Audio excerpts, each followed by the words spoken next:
She's my daughter. Hello, Dad. Yeah, I'm gonna hate you.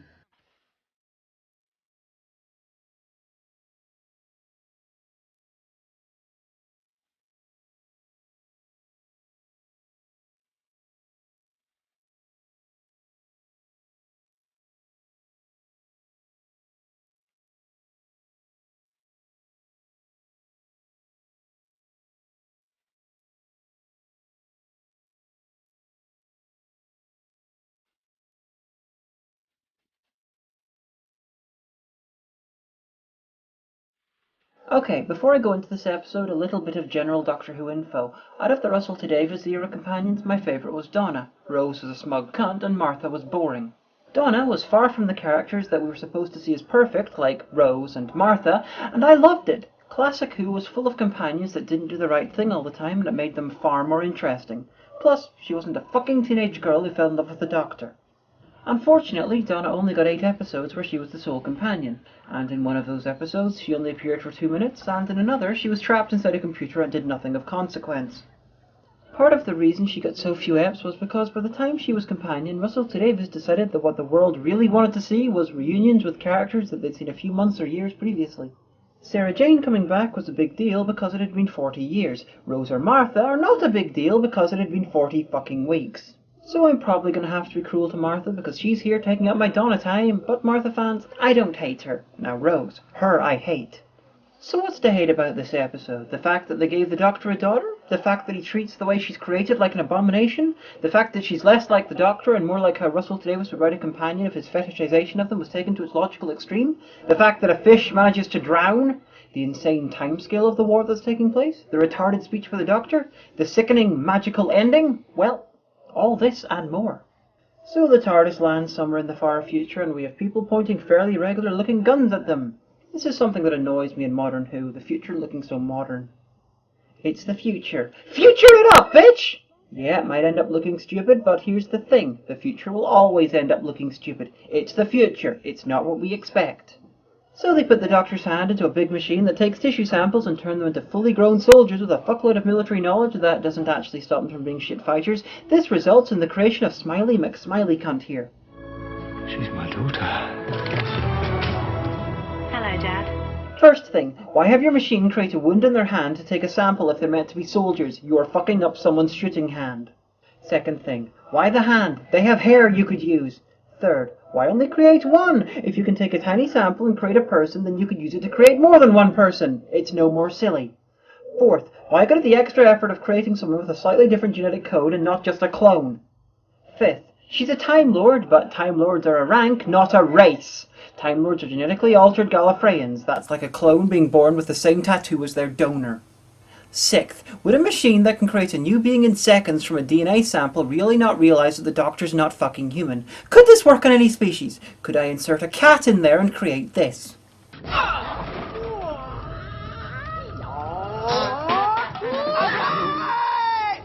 Seventh, why the fuck does she have makeup? Eighth, why the fuck does she have clothing? Ninth, okay, I realize that 7 and 8 are very similar, but really, what the fuck? And then there's the starting. You want me to complain about it? Okay then. It's a less dignified version of the Paul McGann intro. The music's an improvement over the previous couple of series though. The Doctor Who theme is meant to sound weird. This sounds weird. Yay! So the half, the animal-based aliens of the week attack. This week the animal-based aliens are based on... fish! Both sides shoot at each other and the guns shoot little bursts of flame and there are no bullets but people get shot anyway and don't bleed but they die. This makes reality cry. So Hath captures Martha because the story tells it to, and some guy with a twatty haircut blows up the tunnel, which of course does nothing to the crap visible in the shots where the actors are.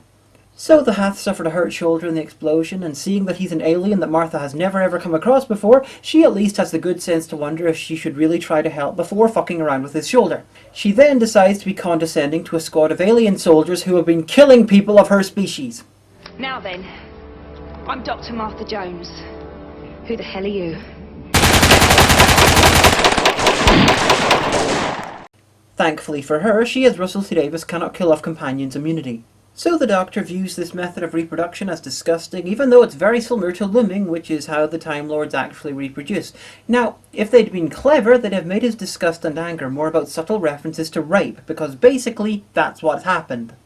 But no, right now the Doctor's the designated villain about this, because a person who's been forced to parent a child against their will and has seconds to come to terms with it is a cunt if they aren't automatically okay with it. You've got dad shock. Dad shock. Sudden unexpected fatherhood. Take a bit getting used to. I hate to tell you this, but there is a slight difference between dad shock and someone having their body violated and being forced to parent a child against their will. That's not dad shock, that's rape. So Donna, Smiley and the Doctor meet up with the human general, who's basically the asshole from Avatar, but British and low budget, and Martha meets the Hath. Both sides are creating new soldiers one at a time, when they could just create a fuckload at a time, even if they have to keep sticking their hand into the machine over and over again just to overwhelm the enemy. We hear over the intercom that there's been 670-ish generations of dead soldiers. Remember this. So the Hath now love Martha because they're brain dead, and the humans talk to the Doctor about God. Never where to find the source. Ooh, the sauce. What's that then? What's a sauce? I like a sauce. What is it? Here we are, born to be kings. Yeah, that's actually looking pretty good right now. In the beginning, the Great One breathed life into the universe. And then she looked at what she'd done, and she sighed. She. I like that. Yeah, you've been created with only military knowledge in a futuristic society that is so non-sexist that they quite readily create female soldiers even though they have the ability to only create male ones. A futuristic society whose idea of a supreme being is female. Irritating semi-feminist jabs at the patriarchal nature of traditional God should not be coming from you. Stop it. So the Doctor uses his magic wand, sonic screwdriver, to reveal a hidden layer of info on the map. Info that has been lost over time. Remember this. Lost over time.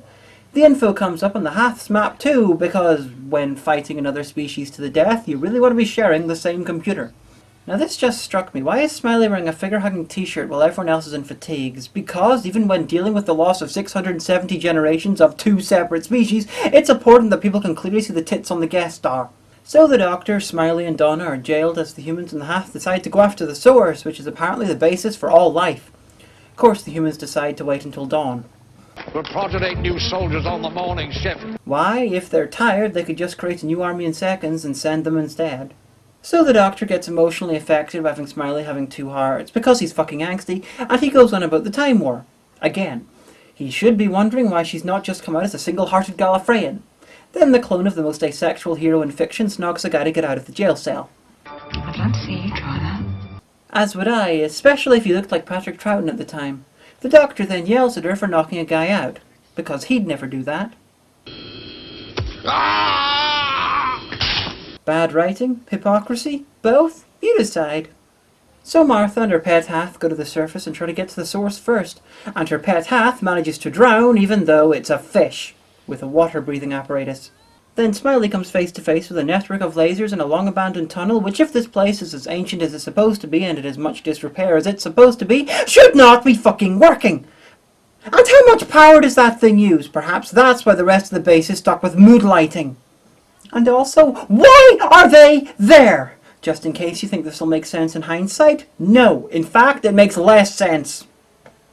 So she does this, and I feel the exact precise opposite to a geekasm. This is possibly the most embarrassing moment in Doctor Who history, and Doctor Who history has included moments like this.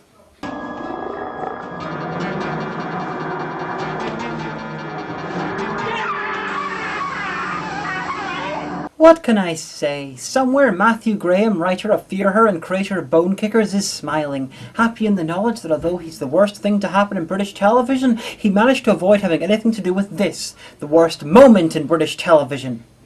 And then we have the obligatory Russell T Davies era Doctor talking about his family shit, where he talks about having had children and stuff, because we can't have Time Lords having an interesting way of reproducing like the Lums. No, they just have to be like fucking human beings. Literally. So they find the colony spaceship and they worked out that this ancient war has been going on for 7 days. 7 days? That's it. 7 days. 7 days. What do you mean 7 days? 7 days since war broke out. This war started 7 days ago. Not even Field Marshal Haig could get through 670 generations of soldiers in 7 fucking days. And why is everything so old? And why the fuck has someone created this guy at age 60?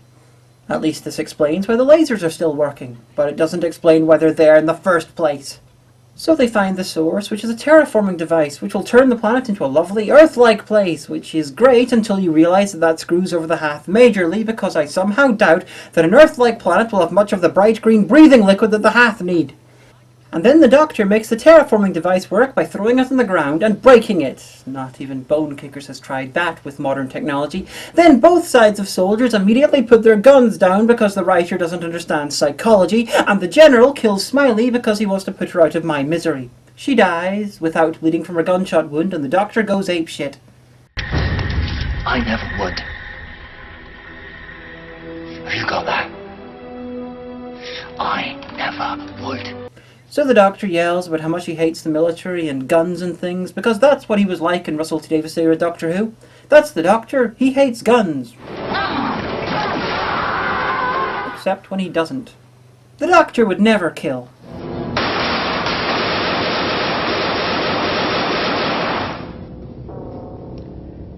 Is it dead? Would you care to take a look? Except when he would. So after all that, the TARDIS leaves and Smiley comes back to life. Somehow, it's not a regeneration because she hasn't changed. More's the pity. So I put it down to magic. At least it's not a resurrection powered by love. She then steals the colony ship and hopefully will fly it into the nearest sun. This isn't as bad as Fear Her. Why? No fucking Rose. This episode is just embarrassing, badly conceived and horribly written.